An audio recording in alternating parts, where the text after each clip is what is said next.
In this episode, Rachel and Emily are in conversation with Rhianna Pratchett about her many and varied adventures in writing. Welcome to the Writer's Gym. The Writer's Gym podcast. Build creative confidence and grow your writing life with Rachel Knightley and Emily Incan.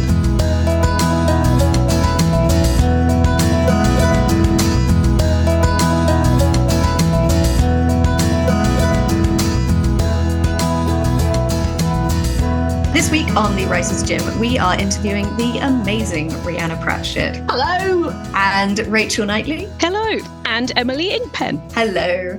Rhianna Pratchett grew up in the 80s watching movies like Terminator, Aliens and Conan the Barbarian. She thought that fighting killer aliens or robots from the future, and possibly James Earl Jones, was just something women did. Sadly, reality did not live up to these early expectations, and so Rhianna decided to join an industry where that might just happen: video games. A multidisciplined writer, or narrative paramedic, she started in journalism and narrative design, has adapted for TV and radio, and is the presenter of Mythical Creatures on Radio 4, as well as a voiceover actor. Since the death of her father, Sir Terry Pratchett, she is also the voice and guardian of Discworld, and with Gabrielle Kent, wrote Tiffany Aching's Guide to Being a Witch, published in 2023. Rhianna, your biog describes you as a multidisciplined writer. Do you have a favourite or an essential home as a writer, or is variety a home in itself? I think variety is a home. I've always been someone that was quite cautious about going into like one career, one office-based job, something I felt I couldn't get out of. I think I always wanted to explore everything, really. And I did have an office-based job for a little bit. I worked for PC Zone magazine for a couple of years, but I think that was enough for me.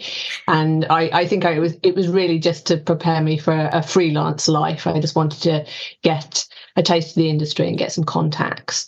But yes, the variety is the thing. There's such a difference between writing for games to writing for comics and books. It's not like changing gears, it's pretty much changing cars.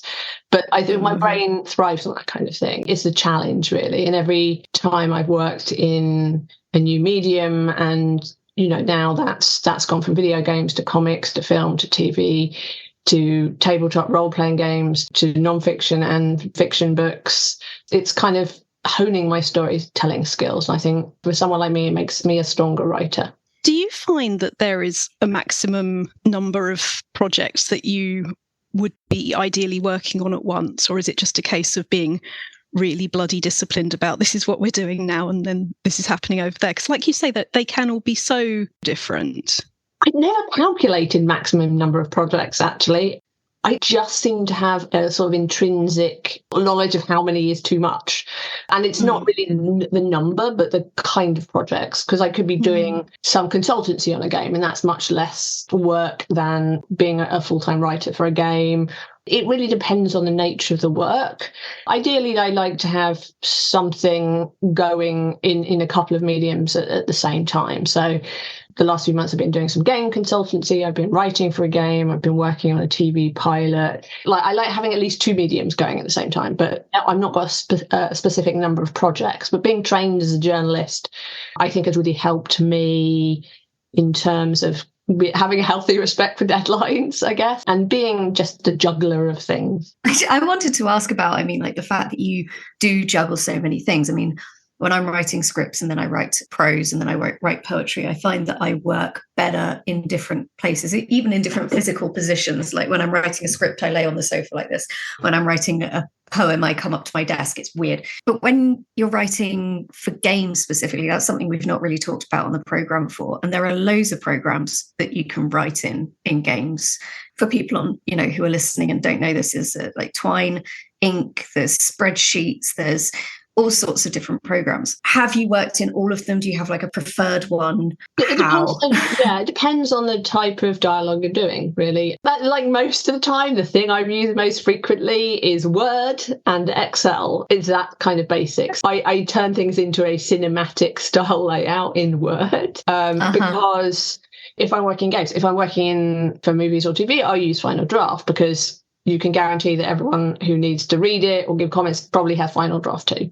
That's not the case in games. And the one time I did really write stuff in final draft, the one person on the team that had a copy of final draft went on holiday unless no one could open it. So yeah, it's Word and Excel, and it's Excel is not a friendly program to write in. It's not my favorite. I understand it from a functional point of view, but I don't like giving actors Excel documents. It's so clinical and impersonal in some ways. So if I'm writing scenes, cinematics, that kind of thing, I will either do it in Word in a script format, or I will do it in something like Final Draft, and I'll turn them into PDFs. But yeah, I still pretty much on every project there's been Excel has reared its head at some point. Yeah, I mean, I've tried working in Excel before in game, especially UX and UI copy, when they're sort of like dragging it into the thing, and I always have to write it in a doc and then copy and paste it into Excel, because drafting in Excel itself is like, ugh. It's the same. I've not really used Twine or ink, just because I've never really worked on the kind of games that require it. I'd love to. It's just not happened. I've used Artisy Draft. I remember it being kind of complicated to get my head round, and eventually got there. Now I can't remember anything about it, so it's kind of useless to learn it really. But that was for one particular project. It really comes down to Word and Excel. It's really that unglamorous. It's one place that a lot of us, I think, do have a natural home, does tend to be software. You'll get some people saying, this new one and only this one, and some people who just stay with what they learnt first and felt comfortable on. I love the phrase on your website, Rhianna, narrative paramedic. And I took that to be about potentially adapting and all of the genres, but it struck me by reading it, rather than as something I'd ever thought about, as exactly what I do when I have a draft I want to take forward. You start with something and you're always sort of trying to make it healthier, trying to bring it forward. Can you tell me about what that phrase was for you? It's kind of like that, but it was actually a term I coined in my early years of the industry for the way writers were treated. And it was like, the story has been written. It may have been written by a writer if you were lucky, but probably not. Or it could have been that they got a writer in. The writer was maybe from cinematic writing. They're used to doing 3 drafts, and they've done 3 drafts, and then it's got left and no one's paid attention to it. Or, they've got to a point and forgotten to put some story in, and it's just a mess. Everything is dying, and you're called in as a narrative paramedic to just get it back to life. And you're sort of trying to pull everything together and just salvaging it, bunging its guts back in, sewing it up, and putting it out there and hoping it doesn't maul small children. That's kind of where narrative paramedic came from. And now you're kind of chief surgeon. Yeah, kind of. But there was a big problem in the industry that has genuinely got better, where writers would just be called in at the end to add a story into a game. And there's sort of a fundamental misunderstanding of how story and gameplay work, which is that they should be intertwined. It's not like story is the sprinkling on top of the gameplay. It needs to be intertwined to work properly. And game development is such a kind of up and down flexible process. Things are like being cut and jammed back in another place all the time. And so you have to be very flexible with your script as well, because you're always being asked to change things. With Tomb Raider, I was always being asked to kill characters. I kept doing what I call death drafts, where there was a draft where not too many characters died, and then there were 2 more subsequent drafts where I had to kill off other characters because they decided to kill them off for gameplay reasons.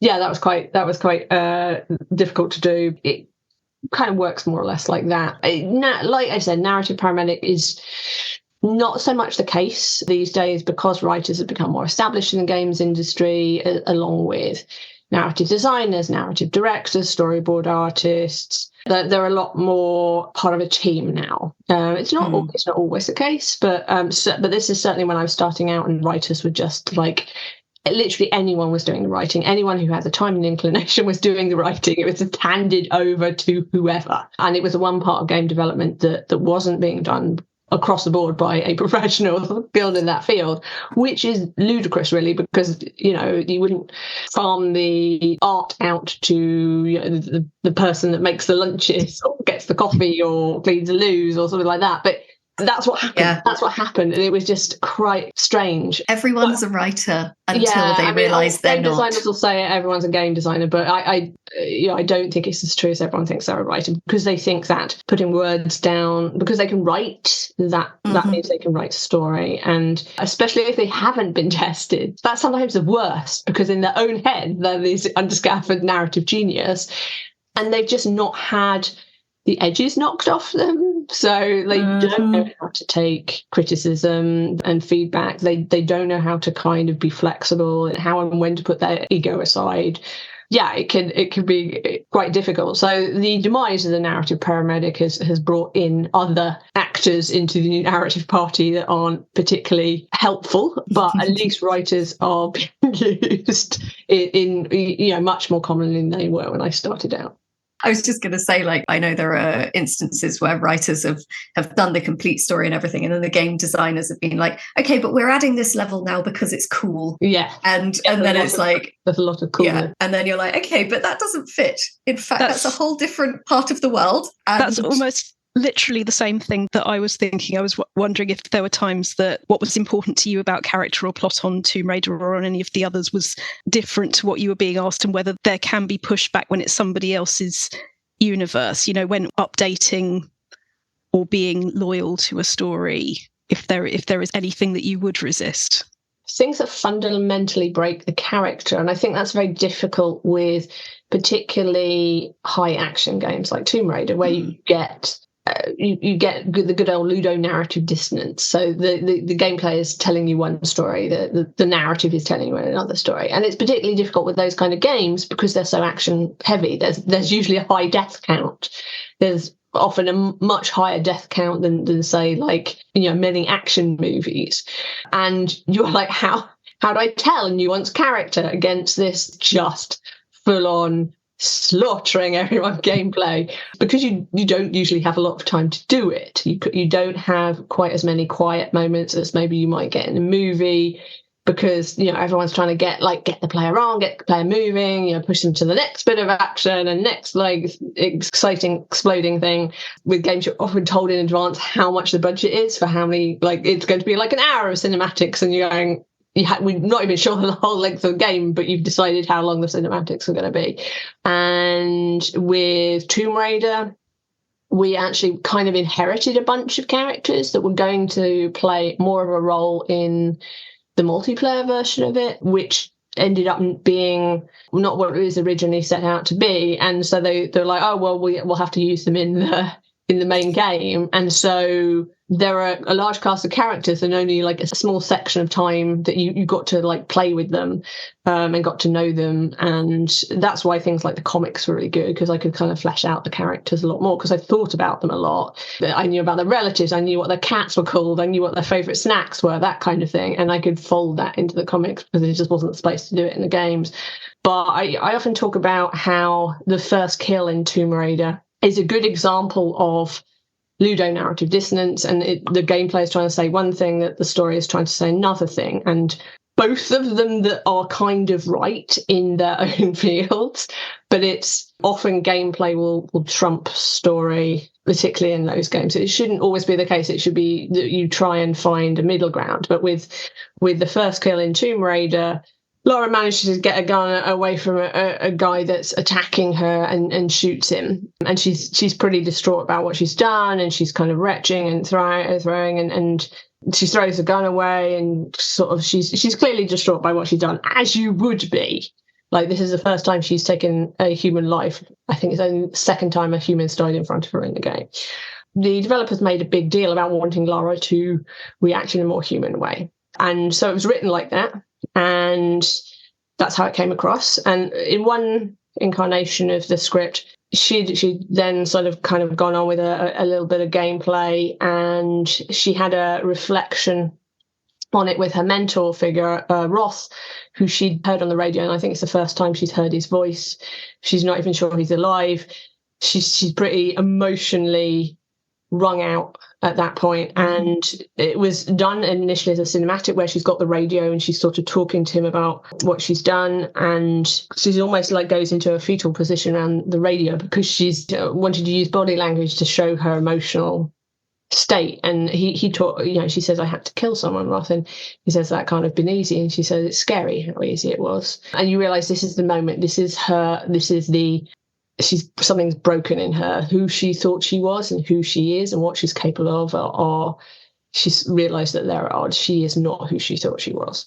That is the moment. And between that initial kill and reflecting on the kills, there were supposed to be no other deaths. 34, I think, were put into the game because gameplay designers said, well, she's got a gun. We know what happens when you get a weapon in a game. There's round the corner is something to hit with it, shoot, whatever. Then, narrative were that you're just mugging the moment. You've got to let this emotional, give it some space, give it some room to breathe. Don't just forget about it as soon as she goes around the corner. Oh, no, it's easy. She was amazed at how easy it was. So now she's a killing machine. She didn't get to that bit.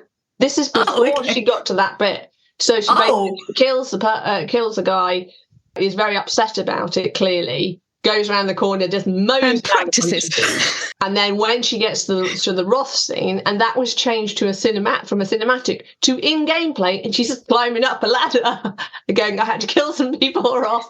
And it just mugged it. It was like narrative. We're like, oh God. And we knew we would get dinged for it, and we did get dinged for it. Now, all the different parties were working to their own goals and feedback and things like that.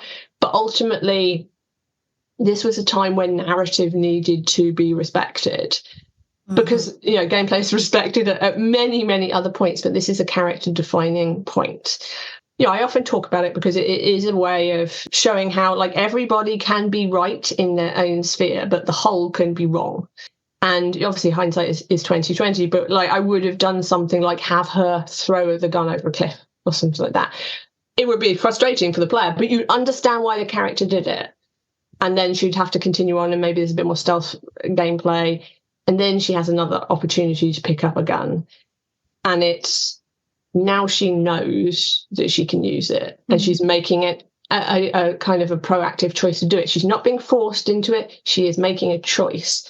And it's that is how I think I spent 10 years wondering how I would redo that if I was had the power to make it as impactful as we wanted it to be. But that just gives you a gameplay was saying one thing about the character was none of this matters. Yeah, she's just she's just as gone around the corner and bam, she's a serial killer.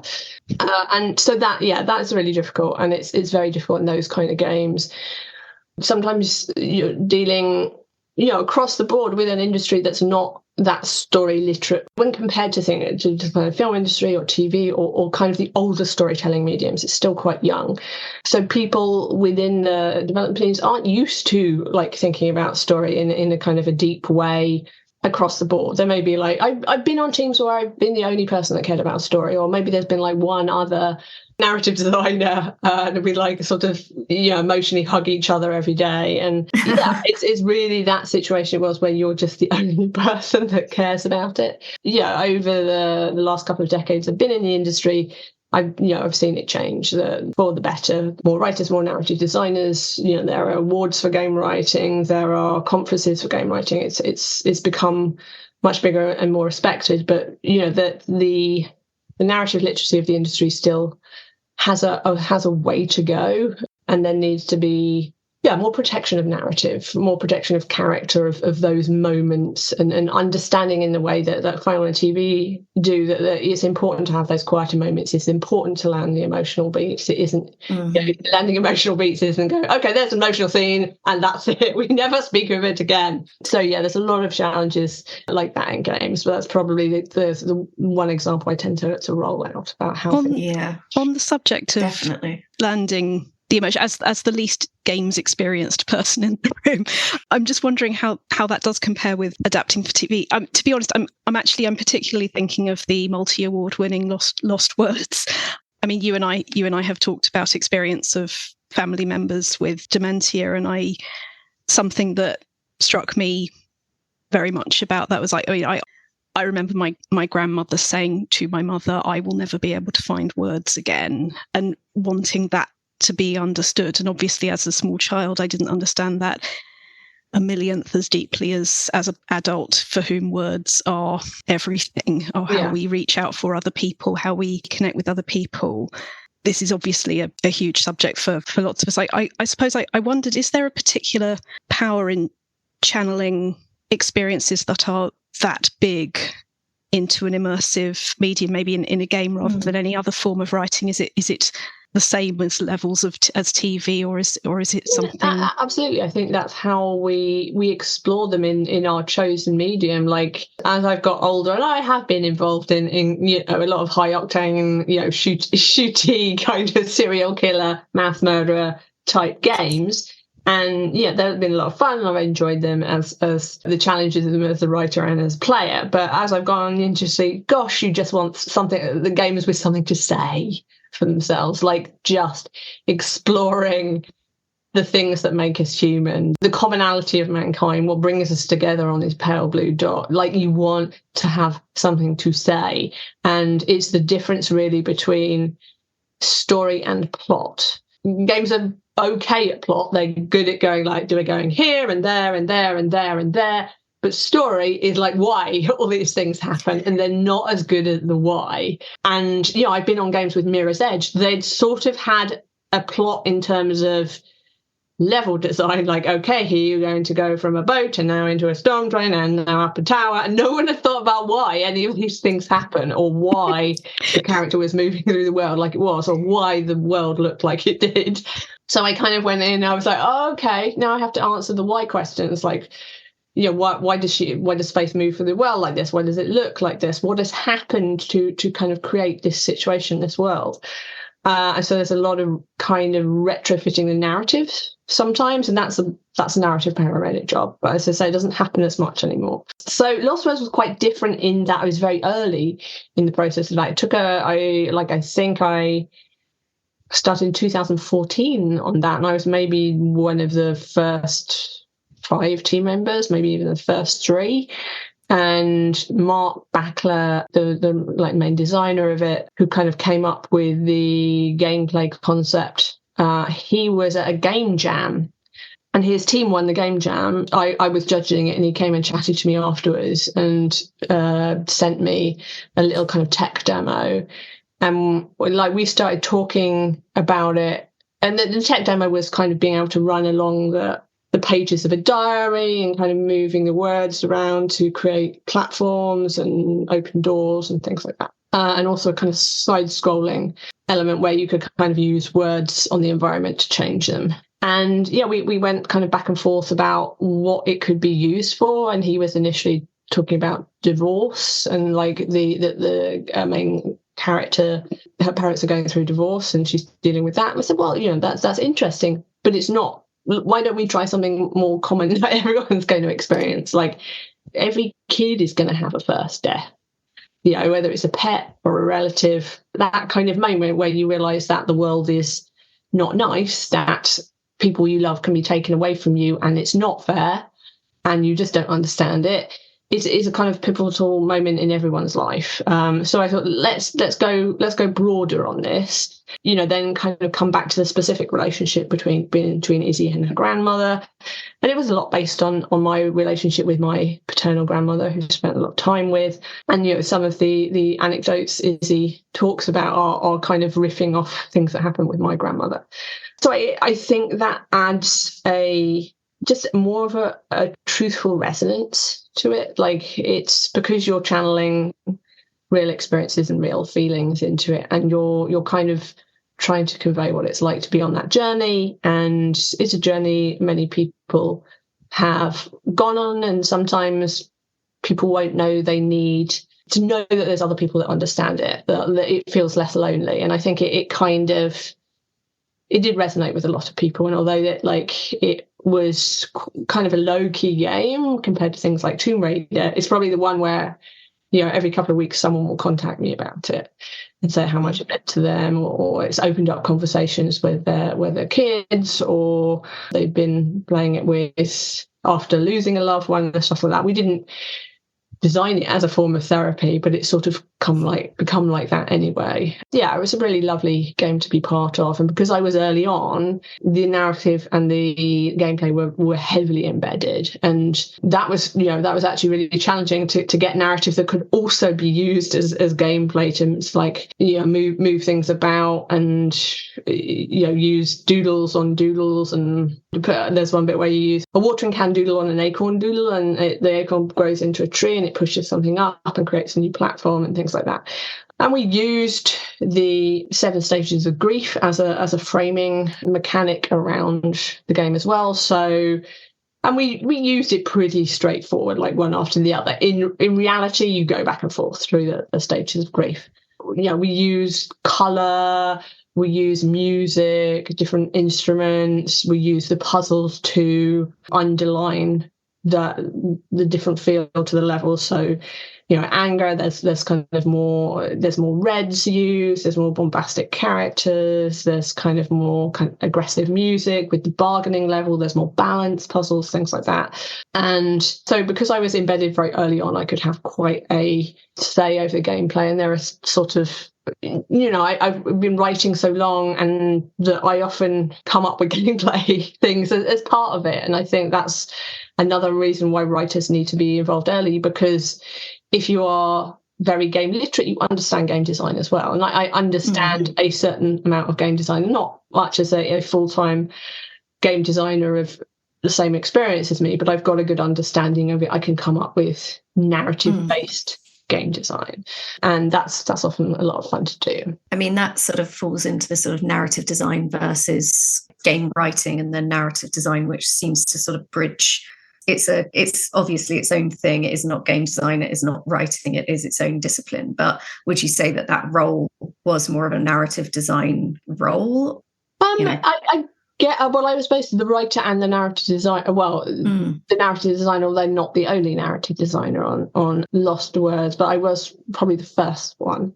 But I separated, writers do deal with what we traditionally think of as writers dealing with story, with plot, with characters, with dialogue. The narrative designer are the mechanics by which the story is told. So how does the story get to the player? Is it through cinematics? Is it all in game? Is it through art and no sound? Is it through gestures? Like how's the player receiving the story? Now, it's perfectly possible to do both. Certainly on smaller projects, you often end up doing a bit of everything.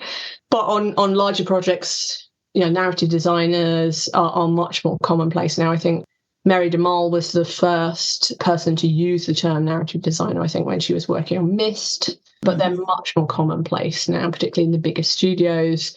So, coming in as a writer, that you'll have people to work with, that sometimes narrative designers will write themselves. Sometimes they do write, but not on this particular project.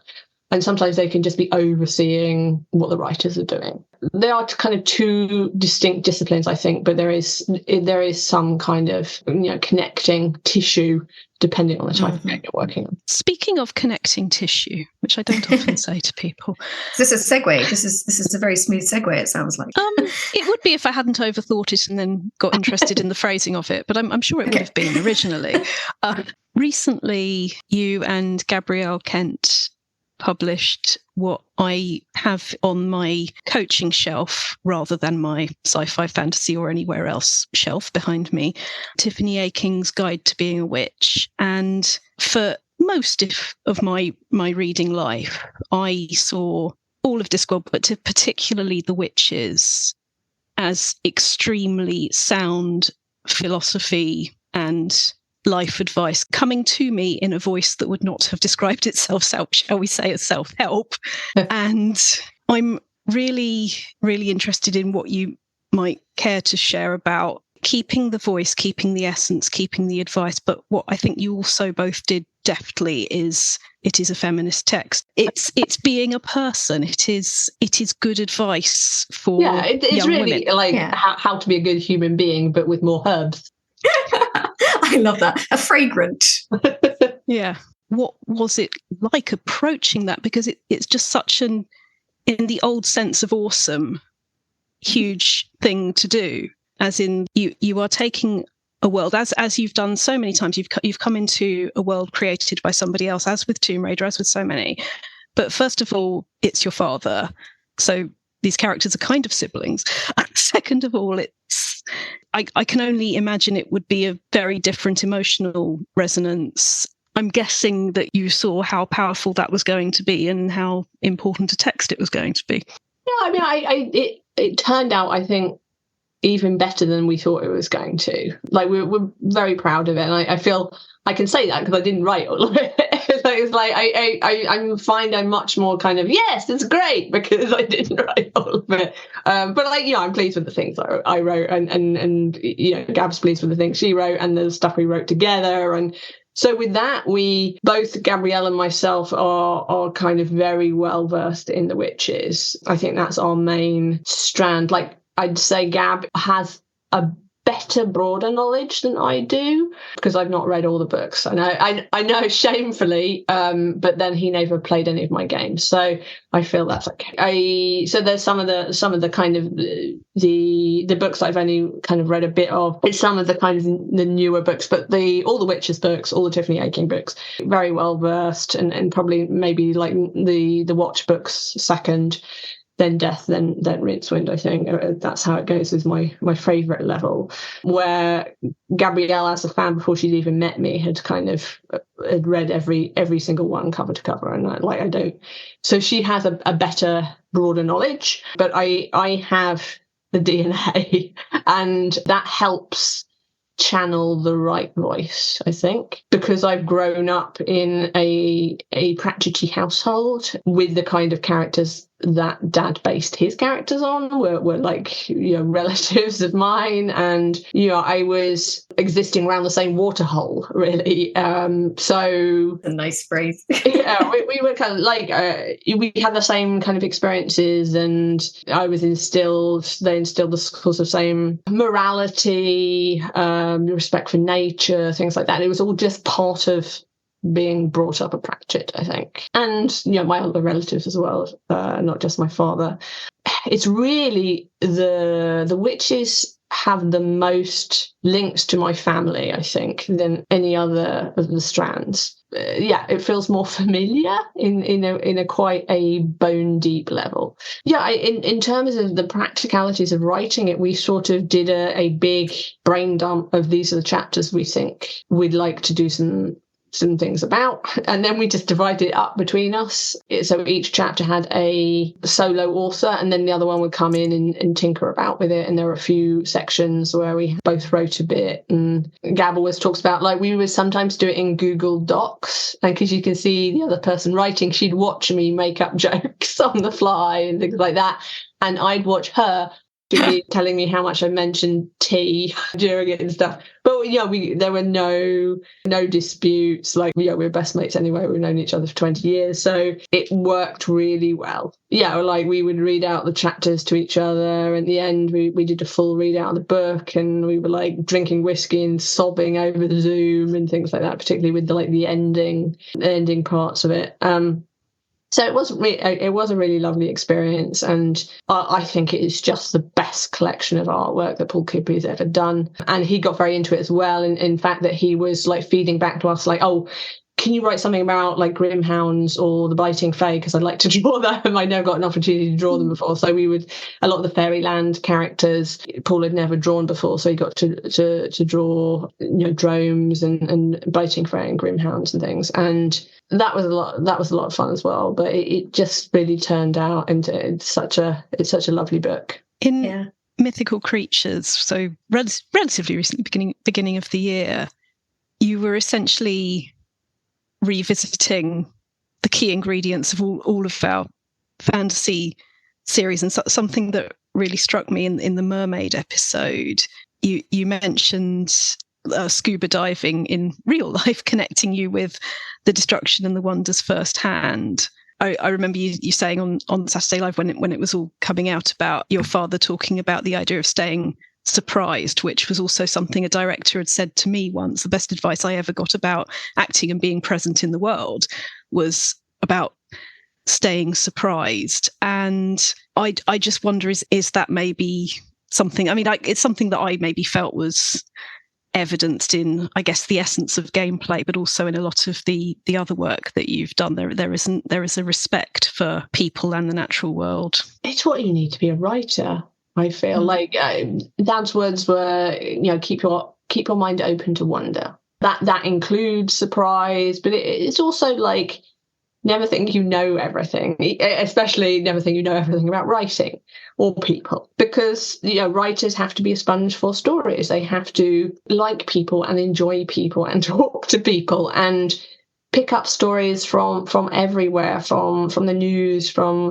anecdotes, from neighbours, from books to read, particularly non-fiction, from cuttings, from like everywhere. There are stories everywhere, and it's being able to see them. And I think that's sometimes it almost feels magical, like it's being able to see the stories, create the connections, express them on the page. It sort of feels like gathering the elements for a spell, and then when it comes out on the page, that's the magic. That's the cauldron. That's the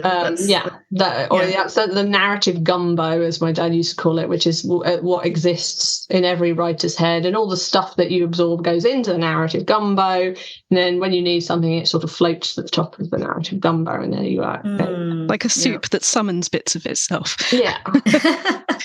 That would have segued beautifully into what is not my next question. So I'm going to just warn you that I will come back and say what's worked for you as a writer and sort of what the habits are that are good for you. But before I go on to that, it would be lovely to talk about the voice acting, because you've not only been presenting Mythical Creatures, but you're the voice of Mrs. Lettice Earweech.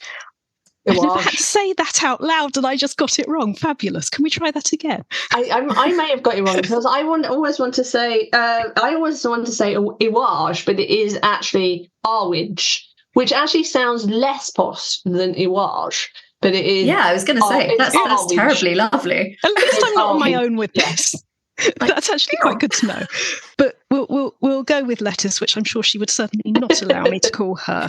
But you've done 2 short stories for Pseudopod, the world's premier horror fiction podcast, and read The Money Tree in a stroke of the pen in the Lost Stories that Terry Pratchett published under pseudonyms. Was voice acting always a passion, or was it a newer discovery? I'm a repressed theatre kid at heart. I used to go to drama school in my summer holidays as a kid.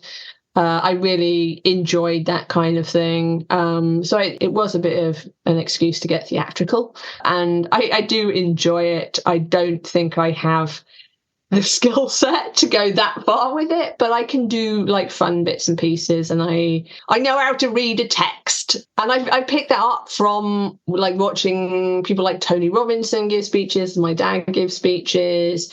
Tony Robinson in particular, because I used to listen to a lot of his readings of the books. So Tony, Nige, and Brigzo, like I used to listen to the books on tape, a lot of my father's books on tape, and I think I picked up quite a lot about voice acting from that. It's something I'd like to do more of. I can't really do accents. That I think I'd have to probably practice that. I can only do variations of English accents.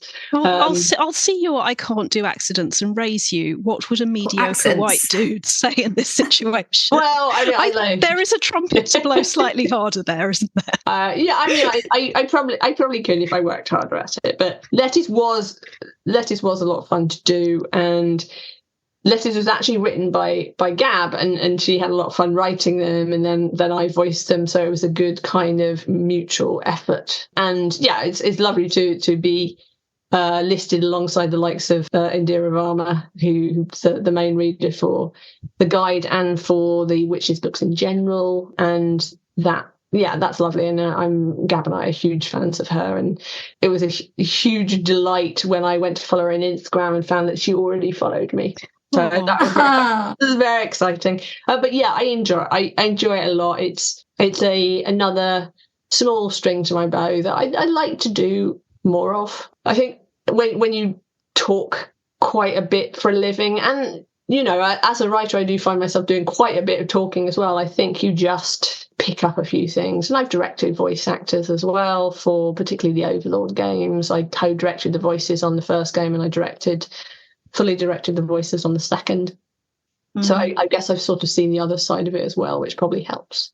I do voice acting in the Dex Legacy audio drama and stuff, and I direct as well. And I'm in it, which is sort of like a tradition with Alt Stories productions, is that the writer's got to be in it. It's kind of like Peter Jackson in Lord of the Rings is just in it eating a carrot somewhere. And the part that I played in season 1 was that of an android, a robot, which I thought adequately sort of summed up my abilities quite well. So it was definitely a kind of this is my camp, except then she accidentally became quite an important character and quite nuanced, and this was entirely accidental. But yeah, I mean, working with voice actors who I call real voice actors, again, this is imposter syndrome, I probably shouldn't, but I do call them real ones, and then they go into the booth and I'm thinking, wow, God, I'm just glad I'm playing a robot, she is still a robot at the end of the day. It's really great to hear quite how much for all of our lives the acting and speaking and writing have influenced each other and have supported each other. Mm-hmm. Rhianna, talk to me about habits, because as you know, the Writers' Gym, we are all about the regular, small, authentic steps in the direction of what people want to do and want to achieve. What are the habits that work for you that keep it fresh or that make you enjoy what you're doing? I'm just a bit rubbish at habits. Going back to what we talked about at the start, it's the working in multiple disciplines. So you stop kind of getting bored, or you just test yourself as a writer. I think I'm like that about habits.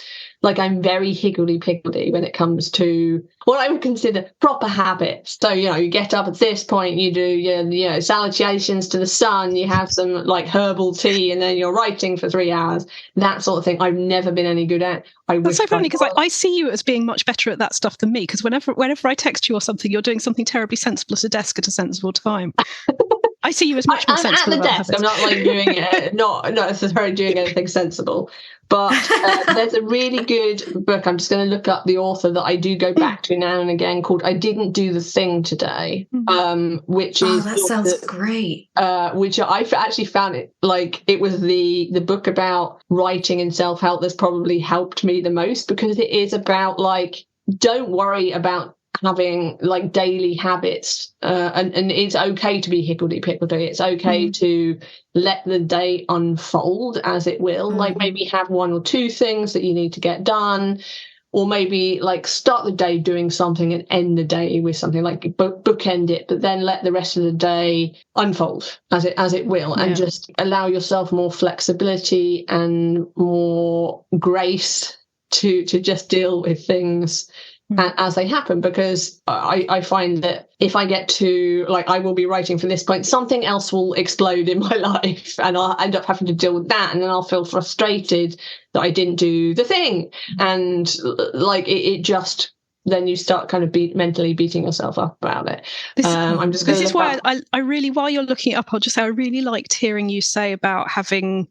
multiple projects on the go and there being a sense of what was too much or too many, because we were saying when we had Gareth Powell on the show, I was saying I like to procrastinate sideways, that you might not be in the mood for this writing thing, but you've got this other tab, literally or otherwise, open at the same time. Is that your style as well, or is it different? When I've talked about it before, it's somehow it gets done.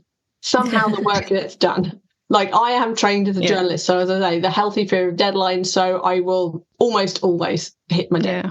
They should make soft toys of deadlines, because I would sit there cuddling one of those. So. There's so many plushies and things, there's got to be a deadline out there somewhere. But it's called I Didn't Do the Thing Today, on letting go of productivity guilt. It's by Madeline Dorr, Dore. And it's just about being more flexible with your days.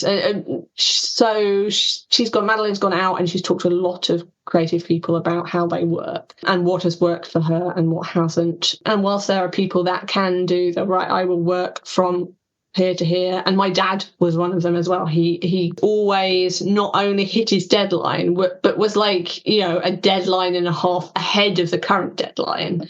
He was always way ahead of any deadlines.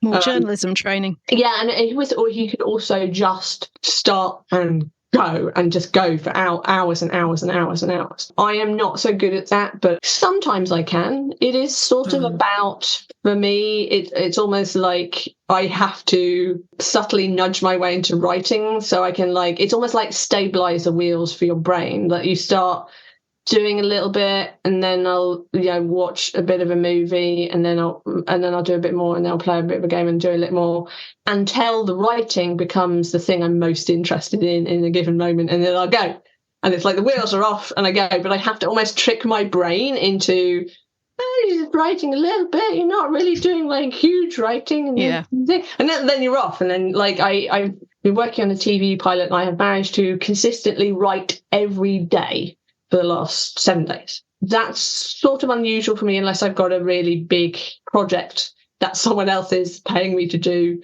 and expecting a deadline. This was my own deadline that I had imposed on me and I managed to hit it. And that it feels like that is... You believed it into reality, really. Yeah, and I'm not great at setting my own deadlines. And so that I was it feels like a small thing, but I actually sort of more or less hit my deadline. And it was inconsistent across the week. So those first 2 days, I did do solid writing. I hit all the scenes I wanted to. And then I've been hosting a friend last week. And so lots of stuff that got in the way. But I made sure I did a little bit every day. Just, it might just be half a scene or something like that. But I managed to work on that. And there were points when I was absolutely flying.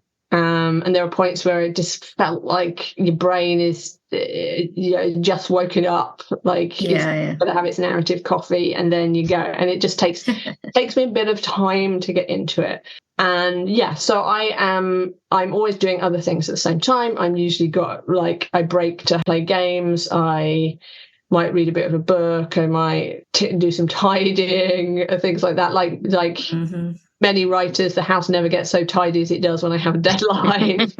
And so, I wish I could dispense, I get up at this point and I do this, that, and the other, and then it happens. I'd argue you did something more valuable than that, because it's maybe, when I say habits, I think one of the healthiest to me has been realizing that the way I am most productive is not when I superglue my arse to the chair. It's when I know I can go and organise that shelf, sit over there and read for 10 minutes and come back restored. And the thing that I take from what you've just said in terms of habits is trusting that is part of the process. Yeah. What's it called when the planes are circling? There's a flight pattern. The thing where they're... flight path circling, I mean, I'm not going to say in orbit because that's a little bit grandiose, but... that thing that there is a perfectly good word for that I cannot find right now. Trusting that will happen and that you will come back to the desk and it will happen. I think that has been one of the most useful things for me. So hearing successful writers say, yes, it's not all about superglue arse desk. It is actually about trusting. It's that doing a bit time. counts. Yeah. It's taken me a long time because I am the child of a superglue to the arse to chair writer, and it was just this is how it's supposed to be. You're supposed to be a book and a half ahead of the deadline. And it was it's taken a lot of interpersonal therapy to get me to say, no, it's okay. You can do it. There are other ways of doing it. And there are you do not other have ways to be that. It was interesting when you said you do a bit and then you do a bit and then eventually it's the thing that you want to be doing all the time. And I had a music teacher. This reminded me. I had a music teacher where I was doing cello back then. I never got good at cello. This one behind me is basically decorative. My teacher said that you know that you're on the right track when you want to be doing something so much that everything else that needs to be done and that brings you away from it feels like it's difficult. You would rather be doing the thing that you are supposed to be. When you're on the right track, that's when that happens, because you know then that the thing is going to get done. You know that you are in that zone. And that's when you get good at something, because it becomes your natural habitat. almost. Yeah. And so, yeah, what you were saying about finding that zone, but being sort of patient with yourself when you're sort of finding your way into it.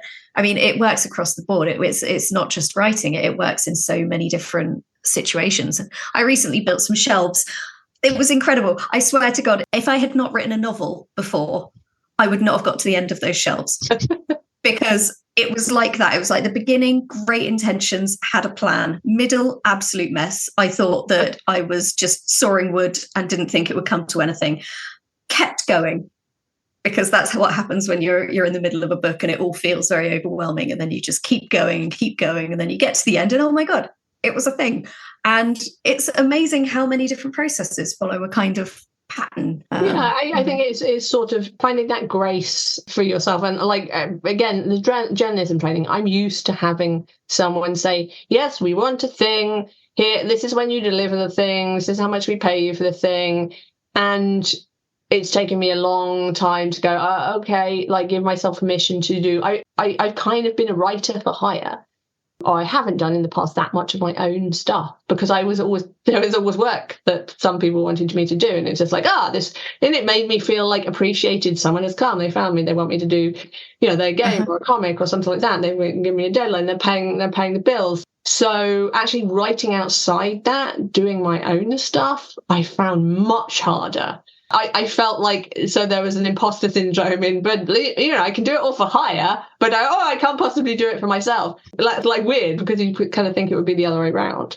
And so that's taken time. So, the project I'm doing at the moment was a book that I adopted for my own production company that I'd started because I was fed up of waiting for other people. And I felt like I was like, I can do things myself. Like often when I go home to mum's, I go and sit at my dad's desk, and it's the big desk, and it's the big where I have the big thoughts. So like I've had like big life-changing thoughts at that desk. It has magical properties, I swear. But yeah, one of them was that I would start my own production company so I could option things and work on them myself. And that was like really scary because it's like finding the staff, going through all the legal things of it, and then actually doing the work, and no one is paying you for the work because effectively you're probably hopefully paying yourself in the future if it all works out. So you're taking a bet on yourself.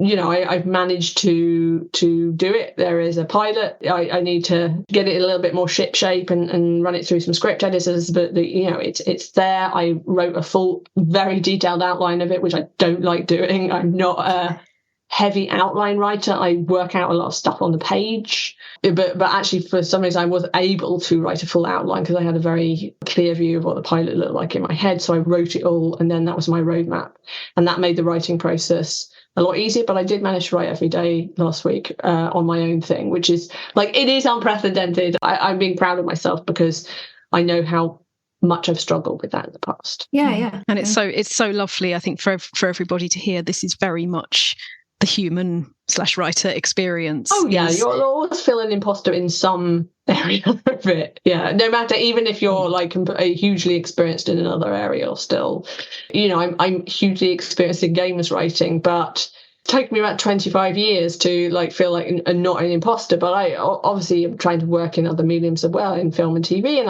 I've done quite a lot of development, but I haven't got anything made yet, and so that makes me feel like a kind of imposter that I feel the kind of the glass ceiling above, that I'm up a few rungs of the ladder and I just can't push through, and it's like that makes you feel like an imposter syndrome. And maybe that's just part of what needs to happen. Like maybe that can help you in some ways, because it means that you're never too complacent. Yeah. And you also know that whoever is on the rung above you is probably having exactly the same imposter syndrome. And it's also plenty of people like have very fine careers not getting much made or not getting anything made, and I get paid to develop, and that's sort of one rung up the ladder. It's so difficult at the moment in the creative industries to get stuff made, so it's sort of I still feel imposter syndrome. I'm probably okay at not feeling imposter syndrome in games, but the nearest thing I have is like, what was it like as a woman in the early stages and stuff. And I think there are people that kind of cut a swath through the jungle, and that's what I felt I did when I started out games writing. There were very few games writers, And there were even fewer game-specific writers, particularly freelancers who were specialised in game writing. So where I was going, I had no idea what was ahead. I just randomly started working for Larian because they'd asked me and it seemed like a good idea. And then I came out of working on that and it was like, I wonder if I can get more work doing this. And I didn't know anything about it. There weren't the conferences and there weren't people talking about it. It was completely new territory. And it felt like I got my machete out and I was cutting my way through the jungle. And I wasn't making it nice. I was just going through the jungle, making a path. And then everyone else was coming behind me and they were putting down paving stones and roads and street lights and things like that. And it was just like, sometimes I thought maybe I should have done more or like kicked off about things, because now, especially young women, are more vocal about toxicity in the workplace and things like that. And I was lucky enough to be able to have a career where I didn't go into workplaces that much. I never experienced a lot of that. But it's also, I was just cutting a path. Now the other people come and they make it nicer. Yeah. And I think that's a great worry about, metaphor. should I have been like done a slower path and then put street lamps and stuff? But sometimes you're just cutting the path. You're just getting... I think there's like a huge amount of sort of like people coming in later and being like, this is still a toxic environment. Why didn't women before do this and that to make it not toxic from the start? And it's like, well, you don't really understand how much hard work goes into even being present. Yeah. And let alone then also making a stand. And back when being present was so rare, it's easy to then be made unpresent. Yeah. So if you then rocked the boat too much, unpresent happened, and then you couldn't make any headway. And so, I think it's very important to remember that the people with the machetes are, that is the important phase. We can plant little, side beds afterwards in their wake. Any path any of us are walking, somebody has come through with a machete. Yeah, especially with narrative as well, which was an area that wasn't well understood and not well understood. Yet everyone seemed to want to do it. And certainly now, or at least have a go with it. And it really felt like the Wild West for game writers. Like, you were just going around your horse, doing your thing. And then eventually the trains were coming in and it felt like laying trains in the Wild West. Like, I'm just laying the train tracks. And, I'm sorry if when the train comes down, it is ambushed by, ruffians and, villages and towns crop up and things like that. And it's just like, well, I was just laying the railroads. I try and do what you can, but you're absolutely right. Being present is...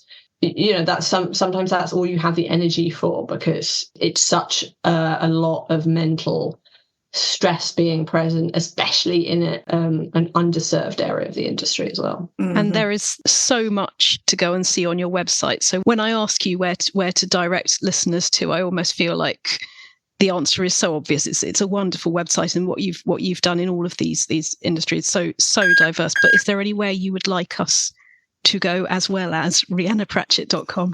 Well, I'm still on Twitter /X. It's just at @Pratchett. I'm also on Instagram and just on Blue Sky as well. But the website is probably the best because it's got a fairly good spread of all the different things I've done in comics, in books, in voice acting, in games and film, TV. So it's kind of all there. I probably still use Twitter the most of all of the social media. I use Blue Sky a little, Instagram a little, but I still haven't got my head around all the kind of different streams of social media there are at the moment, and it feels quite exhausting. So probably Twitter is the best place to find me, or my website. Wonderful.